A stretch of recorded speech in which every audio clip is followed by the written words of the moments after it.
Alright guys, here's the video. Maddog Gen 5. This is an Icebear Maddog 150cc with the one spring on it. Okay. A lot of you guys have been asking about the setup. I'm going to go ahead and try to give you as much information as I possibly can. If I do miss anything, I will put some info in the description so you guys can go read through the technical stuff. But I'll give you an overview of what I did to get this Gen 5 to get like this, with 13 inches in the back, 12 in the front. Some of you guys call it a rubber band look. You know, I don't get offended for none of that. They're nice and tight. Nice cool look to the bike. I got it so I can cruise and kind of just also add to it and make it look kind of cool. So it's not a, you know, out of this world spaceship type thing. So basically what I got back is some 13-inch rims from Chuckus. These are the two, forgot what they're called, but they're two-piece. I had some issues with previous rims where I got from a gentleman around here in Hollywood. A lot of his rims were just bouncing around. I had a 12-inch in the back, and it had a lot of wobble going on. So, you know, I went ahead and exchanged that and went to Chuckus and picked up this two-piece. So 13 inches. What I had to do to get 13 on a Gen 5, for those of you guys that are kind of trying to build up on your bike, I just changed the hub on the back to fit the diameter. So basically I bought the rim and then I asked, you know, what hub I needed for those rims for my 150, and boom, they provided the hub that I needed for that rim. It was that easy. So you can head over to Chuckus, you know, go into the email section or whatever, ask them the questions that you need, and they'll be able to help you out probably much better than I can.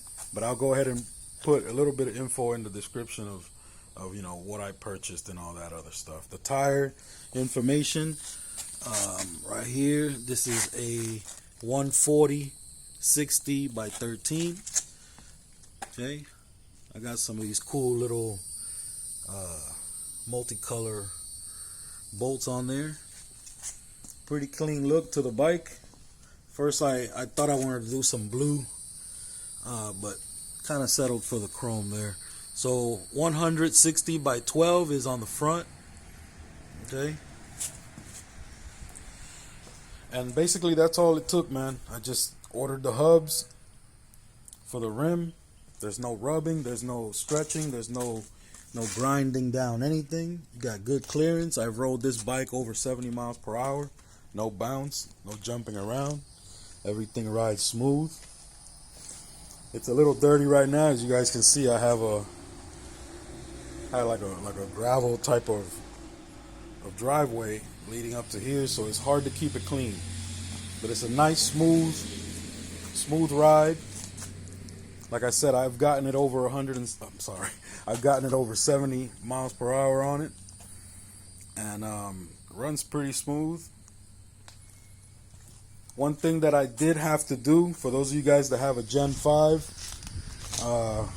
and I don't know if this is by Icebear this way, but the forks, I don't know if you guys can see, the forks had the brakes on this side.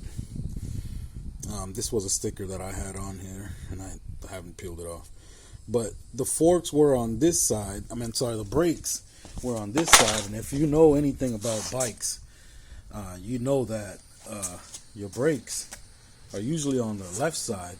And it also kind of, when you put the rim on it, if you put that big bulky brake on it there, it just kind of hides the rim. So I had to turn it around. It just added a different look to it. I don't know if you guys can see it. I turned the forks around, and I moved the brakes to the other side. Now I can get a clean look on this side, matching the rear. Okay, so I don't know if it's a factory thing. I'll post a few videos on there. I don't know if it's a factory thing, the way they did it like that, but I've seen a few of their ads where they have the brake on this side. Now if you look around at other photos and stuff around, maybe you can let me know in the comment section. But on these scooters, usually Brake is on the other side, but okay. We'll get over that, and that's basically one of the things I had to kind of do to give it that look where it's not so stretched. It had a different look without the wheel like this. Like the front looked a lot longer. Now that it's like this, it kind of brings it in a little more compact on the side. So the headlight went out. That was like the first thing that I had to change. So I went ahead and put some halo LEDs in there. The one lamp deal, kind of like that look. This thing flew off one time. I had to drive around, retrace my steps to find it and tighten it up because it kind of shook off. Had some issue going on with the muffler where it was making a weird noise, so took that. There's like a little thing that goes inside here. Took that whole thing off, and the bike sounds a lot better. There was like some type of filter or something in there. But yeah, that's what it is, guys. You know, if you have any questions, leave it in the comment section. I know I haven't uploaded much on this bike in a minute, but yeah, we've been busy moving and doing a whole bunch of other stuff. So yeah, man, I'll come in here and check it out once in a while, answer some of your questions. Hope you guys enjoy it. Thank you for subscribing, liking. I'll see you guys on the next one.